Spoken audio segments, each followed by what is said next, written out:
Part 72. Let's just keep on rolling, guys. Last time we had a little incident with Callie, where surprisingly enough, drinking the water didn't kill us. Instead, it tranked us. So, and then we witnessed the aftermath of Utsumi butchering Hotori. We don't want that to happen, because butchering is bad when it occurs to humans.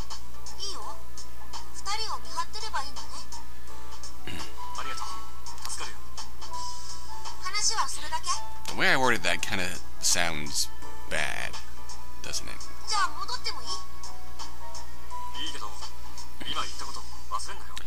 So I'm going to digress from that and move on to this. We're talking to Uni. Alright, leave it to Uni. I'll give you a mini shield of justice so you can protect them.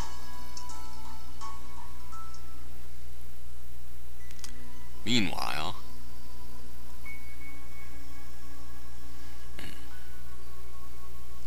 So, are we gonna peek through her window? We're seriously peeking through her window. We're peeping Tom.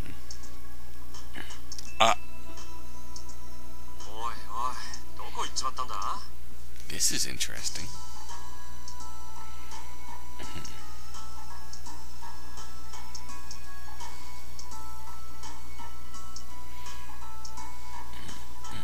Crawled underneath it?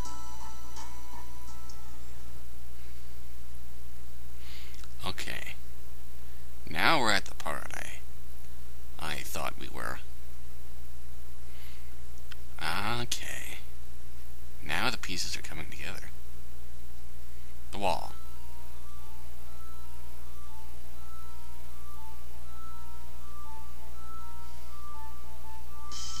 Metal Gear Satoru. A notebook?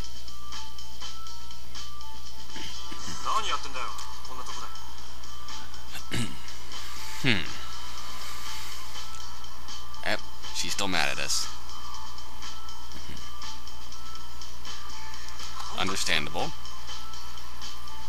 You peeked at mine. You peeked at me when I was hiding something from you. Oh.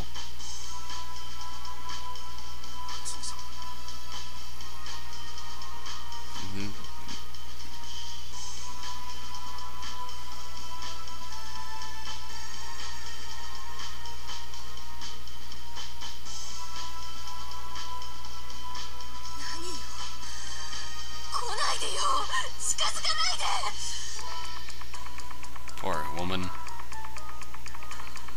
You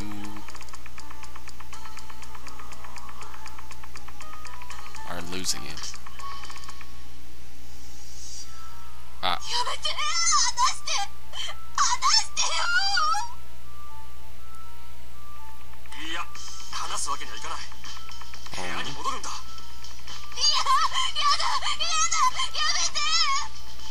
Oh my.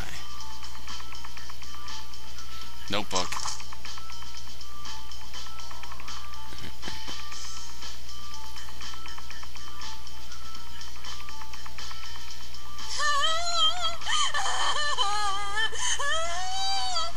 My God, this woman's hysterical. File. It's Keiko's file, isn't it? It's the hospital. Oh. Is that Junichi? No, it's a photo album. That's what it's gotta be. No. The new life. Of course.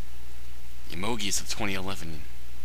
Should be anyway, the 2011 Yomogi, so... Utsumi would have still been pregnant back then? That's Junichi.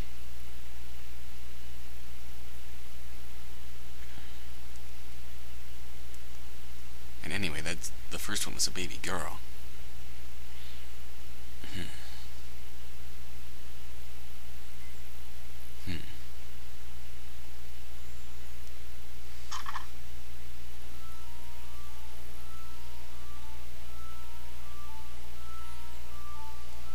understandable.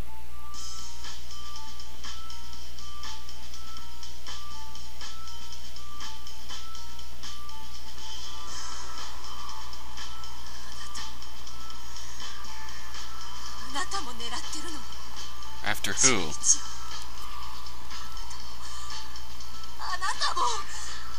What are you talking about?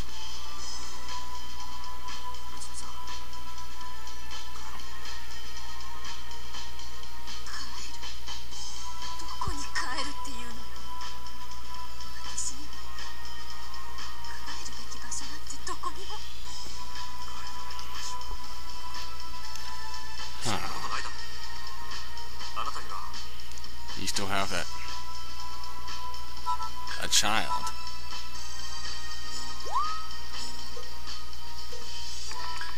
子供がいるじゃないか。去年の8月に生まれた赤ん坊が。その赤ん坊はあなたのことを待ってるはずだ。だからその子のいるところがあなたの帰るべき場所だ。なんで知ってるの？どうして8月に生まれたって知ってるのよ。 We're pals with Yomogi, that's high. ヨモギさんに聞いたからだ。昨夜彼はこう言ってた。予定日が8月だって。 Last night. ということは赤ん坊が生まれたのは去年の8月。 Yes. まったくどう説明すりゃいいんだ。多分信じてもらえないと思うけど、俺は1年前のヨモギさんに会ったんだ。赤倉だ。だから純一君のことも赤ん坊のことも知ってるんだ。彼から直接聞いたんだ。わけのわからないこと言わないで。あなた頭おかしいんじゃないの？ Could it be? She really has nothing to do with the transfer phenomenon? Or the surprise ocean?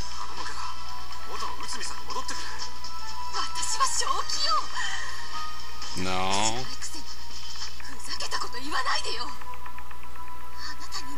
You're not intending to toy with you, but...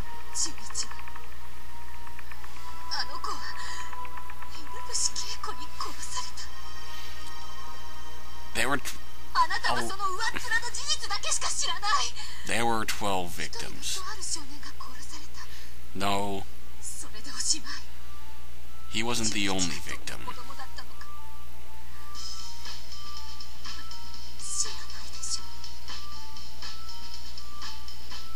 I admit I don't know that.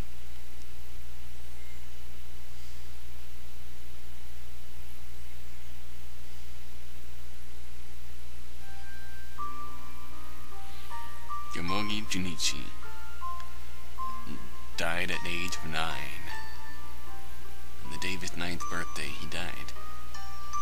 Mischievous, willful, always causing trouble, and yet an unusually lonely and clingy child.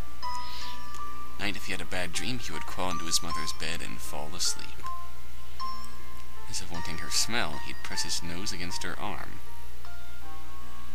As soon as the sun rose, he'd leap out of bed and bounce around with the energy of a kitten. He loved doing dangerous things so much that he once climbed up the chimney of a public bathhouse, causing a great ruckus.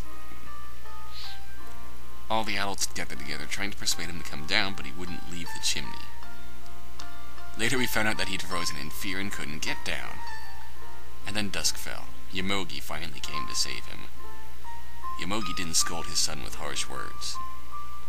He just smiled quietly and gently patted his head. And Junichi-kun cried at the top of his lungs.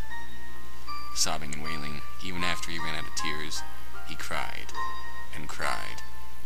I'm sorry, over and over again. He apologized as he clung tightly to Yomogi's leg. He was a boy of ever-changing emotions. When he laughed, it was with his whole heart. When he cried at the top of his lungs. He was 5 years old the first time he was sent out on an errand. Instead of cabbage, he accidentally bought lettuce. And Utsumi said, "What a pity, and I was going to make cabbage rolls for dinner." When he saw the troubled expression on his mother's face, Junichi practically tried to play dumb.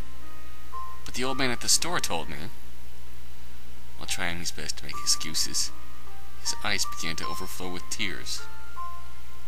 I'm saying it's fine. I said it's fine. So I gave him the money like you told me. And I got the right change too, see? I said it's fine, so. The old man said so. He was probably so ashamed he couldn't bear it, and so he cried. Utsumi wanted to comfort him, so she spoke to him gently. But the more she tried to comfort him, the harder he cried. He was a crybaby. Athletics was the one area where he excelled. The training wheels came off his bike while he was still in kindergarten. Impressive. Of all the neighborhood children, he was the first. Must have been very pleased with that, because he showered his bicycle with love after that. One day, they decided to go shopping together in the next town over. Yomogi and Utsumi had intended to go there by train, but Junichi-kun wanted to bike there no matter what and wouldn't listen. In the end, he rode there on his bike by himself while his parents took the train. On that very day, there was an accident, and all the trains were stopped. Having reached their destination first, he smiled proudly. He hadn't learned how to wink yet, so he squeezed both eyes shut in an attempt to look gallant. That's why I said bikes were faster. By the time he'd started elementary school, he could even ride it with no hands. Hey, not bad. Even while going downhill, even when passing a car, he wouldn't stop. Stop doing that, it's dangerous. Even after Utsumi scolded him, he continued riding like that, his face supremely unconcerned. He would ride around everywhere, over hill and dale, until nightfall, and in early spring, he'd come back from the field soaked and covered in mud. He was covered in scratches and scrapes all year round.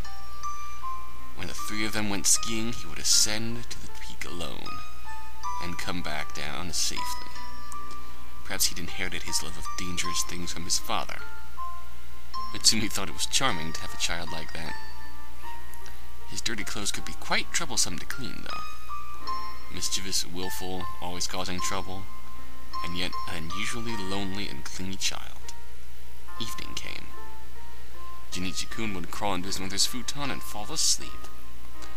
Yomogi was right there beside them.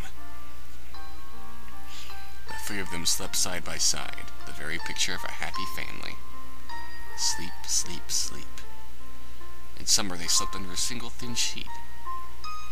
The wind would blow in gently through the open screen door, the wind chime would ring.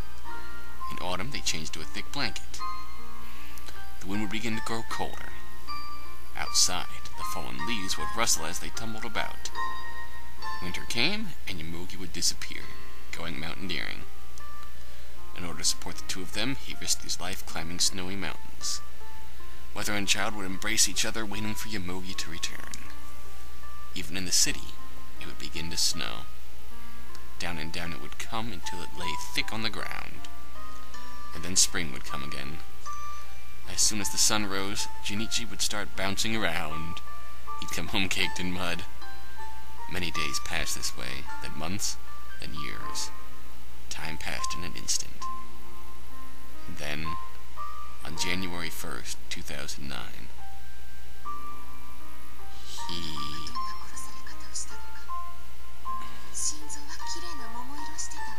Oh no. Oh no.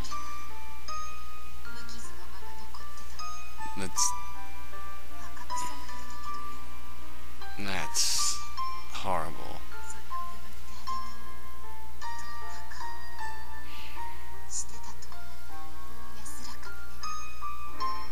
No. It wasn't, was it?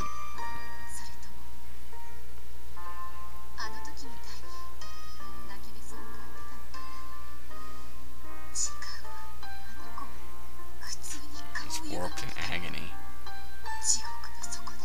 Oh.